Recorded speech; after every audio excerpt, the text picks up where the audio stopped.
Joe Biden et Félix Tshisekedi se sont retirés pour un tête-à-tête de quelques minutes. Rien n'a filtré de cette rencontre en bilatérale. Les présidents angolais Joao Lorenzo, le Zambien Hakainde Hichilema et le vice-président tanzanien Philippe Pango. À l'arrivée, quelques minutes après du président américain, première visite officielle en Afrique, tous les chefs d'État ont pris la direction du terminal du port de Lobito dans le centre-ville. Protocole millimétré, Joe Biden et ses homologues africains ont... Bonjour les jeunes abonnés.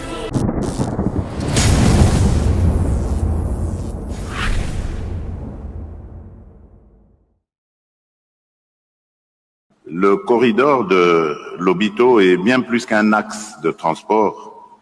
C'est une opportunité unique d'intégration régionale, de transformation économique et d'amélioration des conditions de vie de nos concitoyens. Ce réseau ferroviaire reliant les régions minières de la République démocratique du Congo et de la Zambie au port de Lobito est conçu pour transporter jusqu'à 20 millions de tonnes de marchandises par an d'ici 2030. Le corridor de Lobito n'est pas seulement un projet d'infrastructure, c'est aussi un trait d'union entre nos trois pays, la République démocratique du Congo, la Zambie et l'Angola. Il symbolise notre volonté collective à convertir le potentiel de nos pays en une prospérité tangible pour nos populations, en favorisant une interdépendance harmonieuse où nos économies pourront s'épanouir mutuellement. Pour la République démocratique du Congo, le corridor de Lobito représente une opportunité stratégique pour valoriser nos ressources naturelles, en particulier le cuivre et le cobalt, qui constituent 70% de la demande mondiale dans le cadre de la transition énergétique. Avec une production combinée de 3 millions de tonnes par an entre la République démocratique du Congo et la Zambie, ce projet permettra de réduire significativement les coûts logistiques tout en augmentant nos recettes d'exportation. C'est donc une opportunité unique d'accéder directement aux marchés mondiaux via le port de Lobito, offrant ainsi une alternative stratégique à nos autres corridors d'exportation. Avec ses 1739 km de voies ferrées reliées aux réseaux routiers et ferroviaires régionaux, il jouera un rôle clé dans l'intégration régionale et continentale. Au-delà des infrastructures, l'impact humain de ce projet est immense. Ce corridor catalysera la création de plus de 30 000 emplois directs et indirects, réduisant la pauvreté et favorisant le commerce intra-africain en ligne avec l'agenda 2063 de l'Union africaine. Le temps de transit des marchandises, actuellement de plus de 30 jours, sera réduit à moins de 10 jours, augmentant ainsi notre compétitivité sur les marchés internationaux. Ce projet n'est pas seulement une voie logistique, mais un moteur de transformation économique et sociale pour des millions de nos concitoyens. Et la République démocratique du Congo est pleinement engagée dans ce projet. À cet effet, des actions concrètes ont été entreprises pour moderniser nos infrastructures ferroviaires, portuaires et routières. Ces efforts visent à établir des connexions fluides et stratégiques entre nos principaux sites miniers tels que Kolwezi et Likasi et les terminaux ferroviaires du corridor. Parallèlement, nous avons placé la transformation locale de nos ressources naturelles au cœur de notre stratégie économique. Il est impératif que les richesses de notre sol contribuent directement au bien-être de nos populations. Cela passe par le développement de chaînes de valeur industrielle locales, ajoutant une valeur significative avant toute exportation. Dans cette dynamique, le projet INGA 3 ainsi que d'autres initiatives en énergie renouvelable sont essentielles pour fournir une alimentation énergétique fiable, durable et adaptée aux exigences de notre industrie en pleine expansion. Ces efforts contribueront à rendre nos investissements plus compétitifs tout en respectant nos engagements environnementaux. Par ailleurs, nous continuons à renforcer le cadre institutionnel et juridique pour encourager les investissements privés et garantir une gestion transparente et responsable de nos ressources. La transparence et la bonne gouvernance restent des priorités absolues pour instaurer un climat de confiance et favoriser des partenariats gagnant-gagnant. Toutefois, pour libérer pleinement le potentiel du corridor de Lobito, la paix et la sécurité dans toute la région restent primordiales. Nous saluons le rôle déterminant de l'Angola dans le processus de Luanda et réaffirmons notre engagement à travailler au retour définitif de la paix à l'est de notre pays. La sécurité constitue en effet la pierre angulaire de tout développement durable. Long de 1344 km, le corridor de Lobito est un projet majeur pour l'intégration régionale et la transformation économique en Afrique.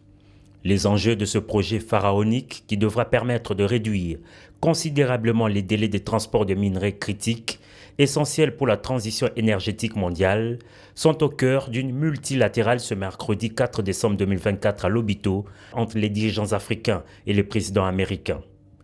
À l'aéroport Katumbela de la province angolaise de Benguela, c'était ce mercredi matin un chassé-croisé.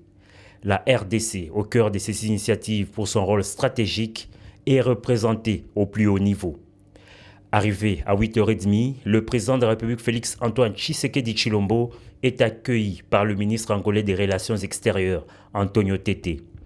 Après les cérémoniales d'accueil, le chef de l'État congolais a rejoint au salon d'honneur les présidents angolais Joao Lourenço, le Zambien Hakainde Hichilema et le vice-président tanzanien Philippe Pango. À l'arrivée, quelques minutes après du président américain, première visite officielle en Afrique, tous les chefs d'État ont pris la direction du terminal du port de Lobito dans le centre-ville. Protocole millimétré, Joe Biden et ses homologues africains ont visité en quelques minutes ces ports situés sur la côte ouest de l'Afrique. Brève visite sanctionnée par une photo de famille. Et le point culminant, c'est à l'usine de transformation alimentaire du groupe Carino. Après une présentation de matériaux pour la construction de la tour, Joe Biden et Félix Tshisekedi se sont retirés pour un tête-à-tête de quelques minutes. Rien n'a filtré de cette rencontre en bilatéral. Autour d'une table ronde, peu après, les dirigeants africains et le président américain ont tour à tour parlé de l'importance de la concrétisation du corridor ferroviaire de Lobito. Le président congolais Félix Tshisekedi a pour sa part souligné que le corridor de Lobito permettra de valoriser localement le cuivre et le cobalt, essentiels à la transition énergétique mondiale, tout en stimulant l'industrialisation et la compétitivité de la RDC. Par la même occasion, le chef de l'État a placé un mot sur la situation sécuritaire dans l'est de la RDC. Félix Tshisekedi a insisté sur l'urgence d'une paix durable dans la région et a salué le rôle déterminant de l'Angola dans le processus de Luanda.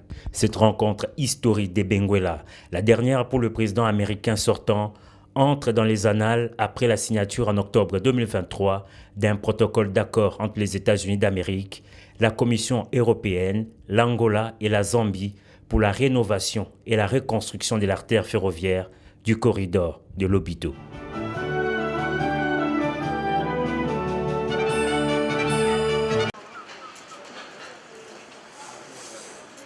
Victimes de la guerre injuste imposée à l'est de la RDC par le Rwanda, telles que la perte de leurs parents ou la rupture des liens familiaux, avec pour conséquence la fuite dans le camp de déplacés à Mugunga et Don Bosco à Goma, ces enfants privés de la jouissance de leurs droits fondamentaux sont venus à la rencontre du père de la nation, le président de la République, Félix Antoine Tshisekedi Tshilombo, et la première dame, Denise Nakero, pour exprimer leur ardent désir du retour de la paix dans la partie est de la RDC. Nous sollicitons un engagement concret et soutenu de la part des autorités congolaises, des partenaires internationaux et de tous les parties prenantes pour que les familles déplacées retrouver leur dignité, l'espoir, la paix et un avenir meilleur. Difficile d'expliquer à des enfants le mécanisme diplomatique complexe concernant le retour dans un avenir proche de la paix dans cette partie du pays. Voilà pourquoi le président de la République est revenu brièvement sur ce multiples efforts déployés pour le rétablissement de la paix, notamment le processus de Luanda, dont le but est d'instaurer un cessez-le-feu suivi du cantonnement, du désarmement et de la démobilisation des rebelles du M23. Alors les enfants, vous voyez, je vous ai décrit 4 démarches que nous sommes en train de mener et qui, je vous l'assure, faites-moi confiance, vont ramener la paix définitivement à l'Est. Pas un semblant de paix, c'est-à-dire simplement les armes qui se taisent pour reprendre dans 1 an, dans 2 ans, non. Ce sera la paix définitive. Et vous pourriez enfin, à ce moment-là, rentrer à la maison. Voilà, les enfants, nous ne vous oublierons jamais. Dites à vos parents qui sont restés quand vous allez rentrer que vous avez vu le président et que le président vous promet que tout va revenir dans l'ordre. Très bientôt. Je vous en fais la promesse et le serment. Organisée par le FONAREV, la rencontre a connu également la participation de la première ministre Judith Suminwa Tuluka, de la ministre des Droits humains et de la ministre des Affaires sociales. Au terme de cette rencontre, les enfants sont répartis avec une lueur d'espoir, un sentiment de fierté, un heureux souvenir d'avoir eu l'honneur de rencontrer en face le couple présidentiel en personne.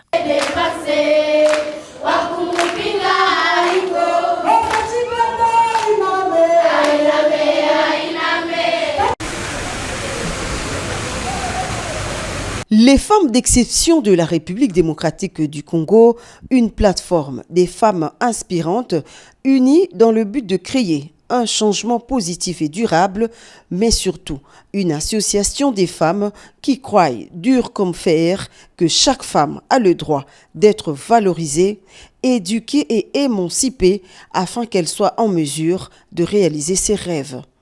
À travers la première édition de la conférence dite « Rencontre d'exception », ces femmes venues de plusieurs horizons vont échanger et débattre sur les questions majeures se rapportant aux droits des femmes, à l'émergence d'un leadership féminin inspirant et modèle.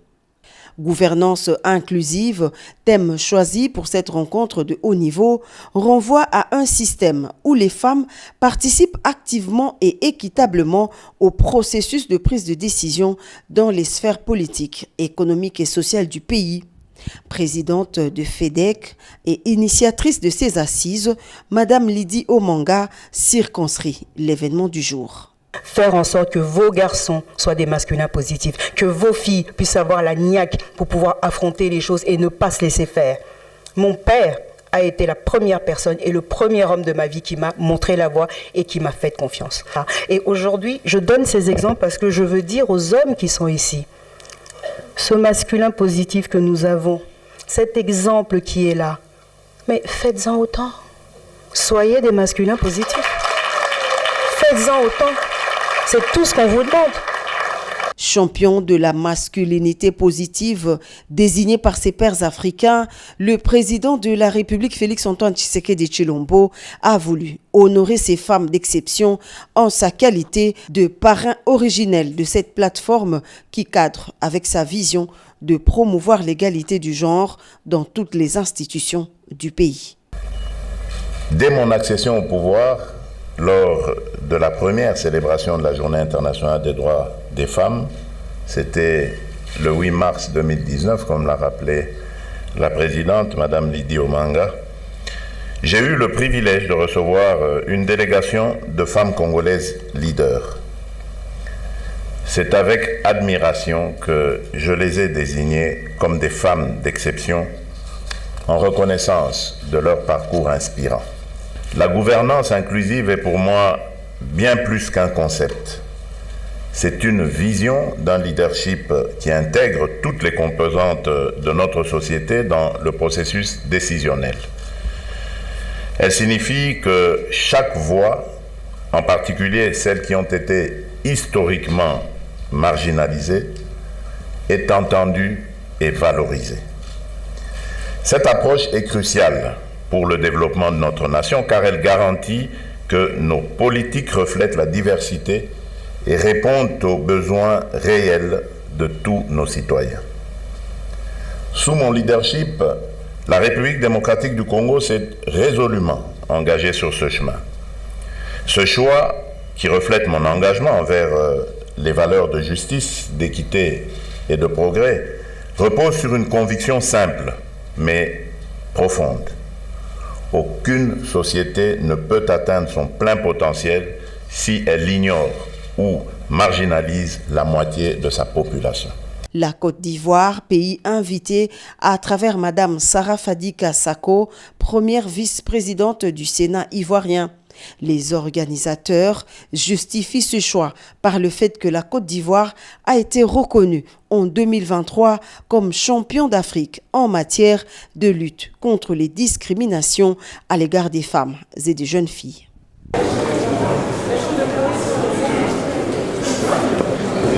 Félix Antoine Tshisekedi Tshilombo est arrivé ce lundi 18 novembre à Kanyama Kasese pour une visite au travail et d'inspection du programme. À l'aérodrome de Kasese, le chef de l'État a été accueilli au pied de l'avion par le commandant du service national, le général Kassongo Kabwit, et quelques notables et autorités du Haut-Lomami, en l'occurrence le gouverneur Banza Mouloumé. Le chef de l'État a aussi salué sur place les vice-premiers ministres et ministres qui ont effectué les déplacements de Kanyama Kasese. De l'aérodrome, le cortège présidentiel s'est dirigé vers le centre d'encadrement et d'instruction baptisé Félix Antoine Tshisekedi Tshilombo. C'est dans ces centres que les jeunes appelés Kuluna sont accueillis pour leur instruction et leur apprentissage de métier.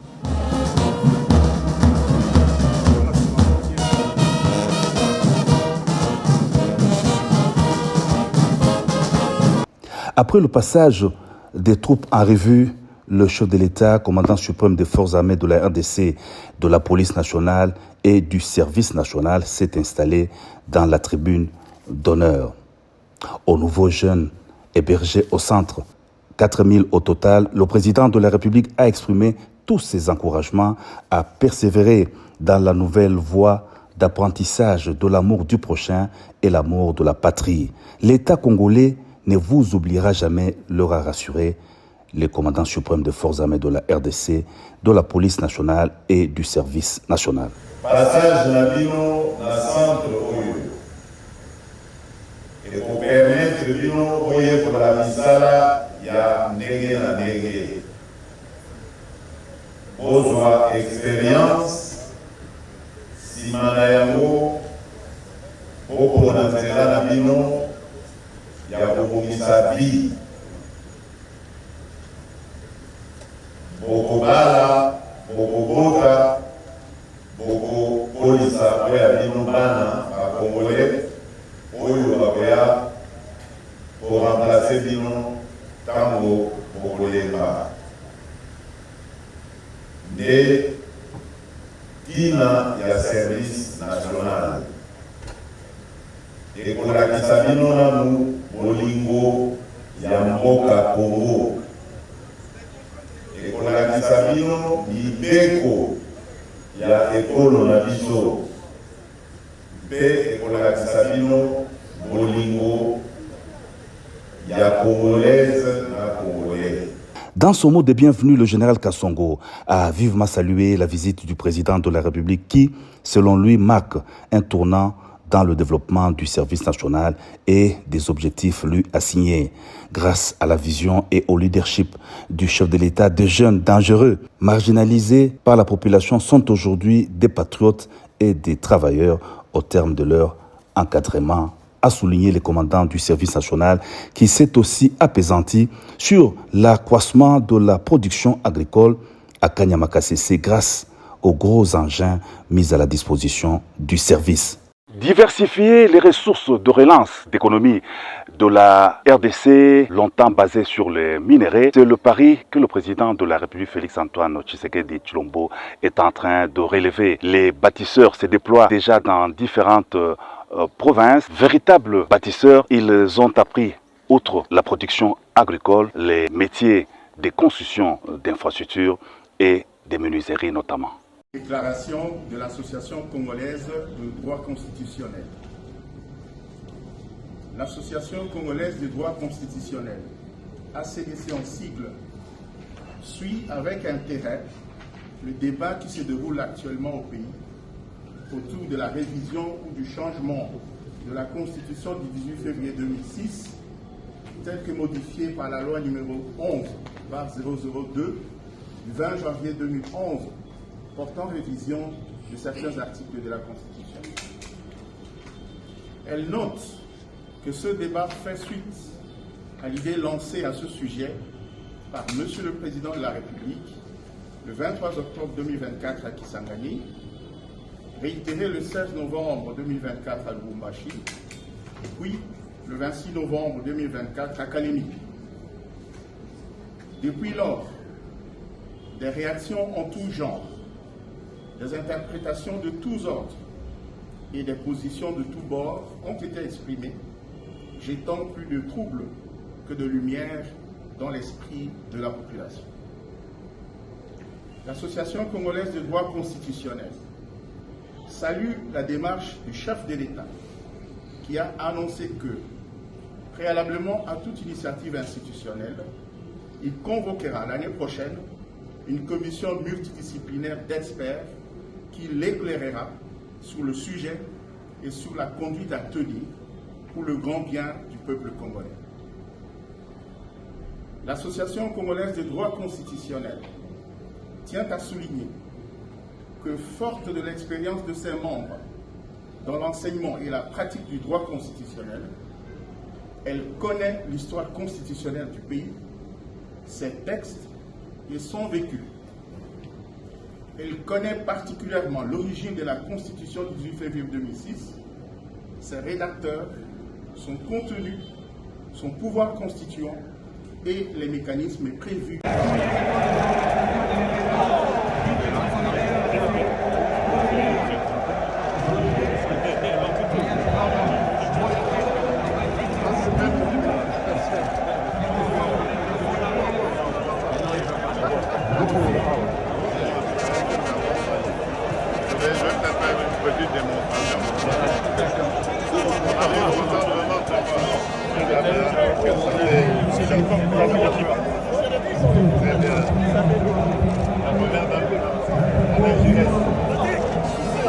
Ça, c'est des grands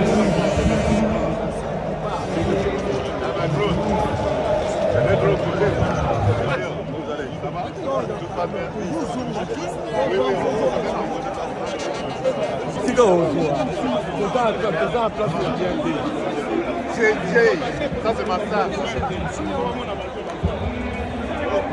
Ah non, mais ça c'est... Ça va, toujours en forme de voir.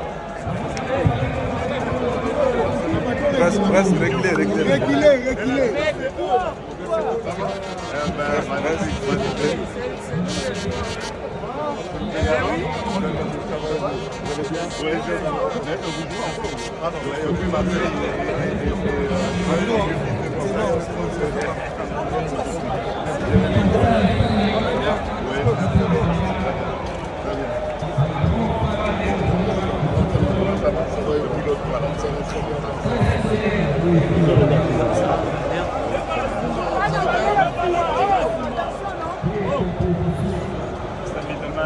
PDG de Vivo Energy Engine, c'est le naming.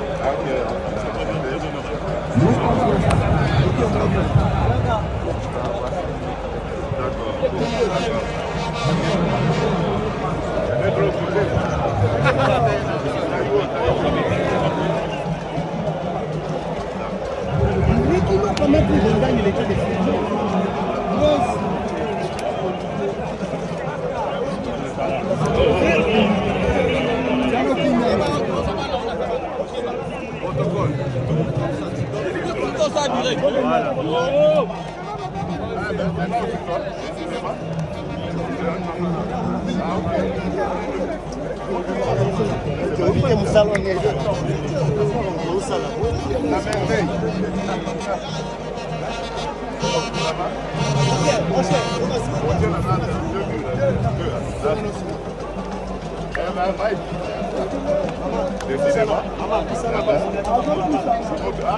tiens, ça va. Ça va.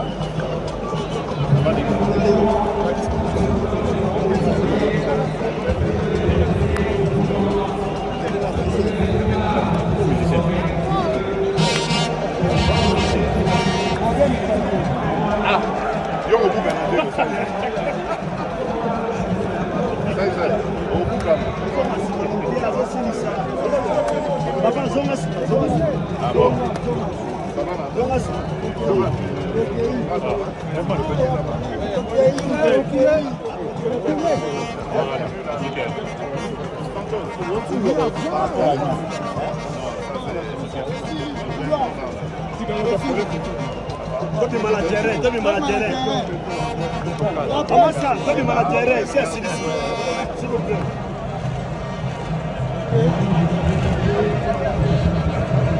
Merci. Baptiste. Reste-toi un peu, Jacques, tu te caches pas Badou. Allez, c'est bon.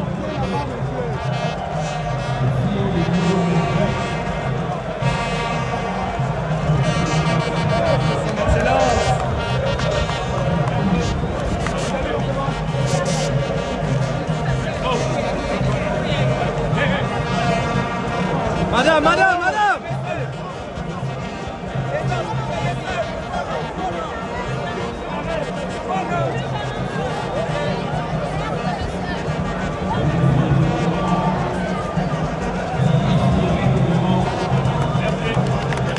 Ok, la presse.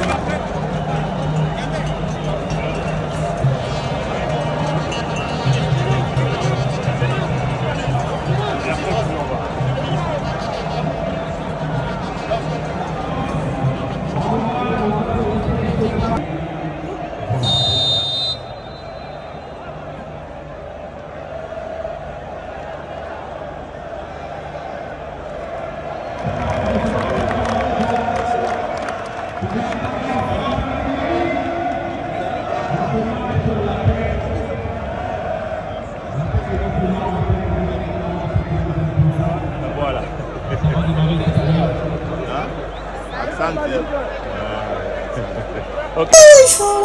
Les jeunes abonnés.